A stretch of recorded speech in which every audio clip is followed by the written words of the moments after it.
بینەرانی عەزیزی من لە ساڵی 2005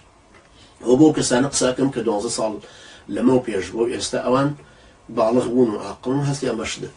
عەقڵیان بەشدەشکی ئەو کاتێ تۆ 10 ساڵ بووی ئەم ڕاپرسیە کرا ئێستا تۆ 22 ساڵی برا ئەم ڕاپرسیە کرا ئەنجا سەیری ڕەقەمەکان کە یەکەم لە سلێمانی هەولێر و دووهۆک کرا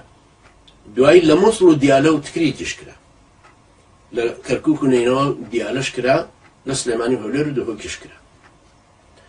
نەتیجەکان 1,973,412 کەس وتیان بەڵێ بۆ جیابوونە 1,973,000,000 نزیکی 2 ملیۆن ئینسانی باڵغی کورد کە لە کوردستانە ژین خەڵک کە لە کوردستانە ژی چونکە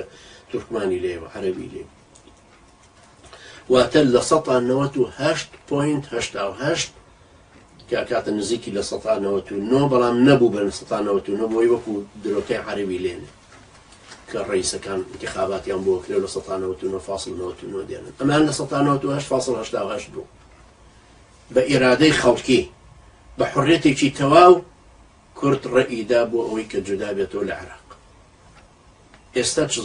زەرورەتێکی ئەم ڕاپرسی تۆ هەیە ئەگەر بۆ چەواشەکاری نیە ئەگەر بۆ تازەکردنەوەی حیزب نییە بۆ سەرخستنی ڕێی حیزبی خۆت نیە ئەگەر بۆ چەواشەکردن نیە و سەرمان لول دەی لەو لاوە لە باسی پەرلەمان و باسی حکوومەت و گەندەڵی و چاوپۆشی لەوانە بکەین لەبەر خاتری تۆ دەوڵەتمان بۆ دروست دەکەین 1,973,412 کەس وتیان بەڵێ 20,251 کەس وتیان نەخێر کە بەقەدەر بچووکترین گەڕەکی هەولێرە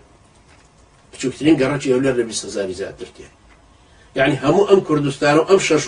شارە گەورەیە کە ڕاپرسیان بۆ کرد 20,000 کەس 20,250 کەس وتیان نەخێر بۆ دەوڵەتی کوردی کە ئەکاتە لە 101.12 کەوا بوویتە ڕاپرسێکە بوو چ زەرورەتێکی هەیە ئێستا بۆیە ئەڵێن ئەم ڕاپرسی ئێستا گشت پرسەکەی پارتی ئەمەی کاک مەسعود چەواشەکاریەکە هەڵخەڵەتاندنێکە فریودانێکی خەڵکیە هیچ چیشی لەسەر بینا ناکرێت ئەو وڵاتانە گەر بیان زانێشتی لەسەر بیناکرێت کەوتنە پەرەپڕووزی خەڵک ئێستا هیچ ئیسارە نابێت بە قەدرەوەی 2005 ئیسارە نابێت لە 2005 ئەمریکاشی ئیسارە کرد ئەم دەنگدان ئومەمی متحیدەش هاتە دەنگ لەسەری ئەو کاتە بیرتان دێنەوە جیمس بیکر و لیلی هامڵتۆن وەختێک کە دوای ئەمە هاتن بۆ عێراق ئەنجا مەشروعەکان دراسە کرد و بزانن لەگەڵ عێراق و دوای گەڕانەوە و دەستێکی تەڕیان بە قوونی کووردا هێنا و وتیان وابە بە هەر دەوڵەتی مەرکەزی بە قووەتکەینەوە کە بەغدایە نابێ ڕێگا بدەین ویلایات دروست ببێت چونکە عێراقی ئەوە نیە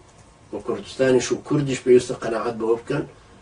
وە جیمس بیکرش تەلەفۆنێکی بۆ مەسعود بەرزانی کرد و لە هەموو شتەکان پەشیمان بۆ ئەو کات لەبەرەوە من پێم وایە ڕاپرسێکە چەواشەکاریەکی پارتیە هیچ شتێکی لێ سەوز ناگێت ئەگەر نەتیجەیە کاکەم نەتیجەی ببە هەمووی ئەوراقە هەمووی لەبەردەستانە 1,973,000 کەس وتێتی بەڵێ بۆ دروستبوونی دەوڵەتی کورد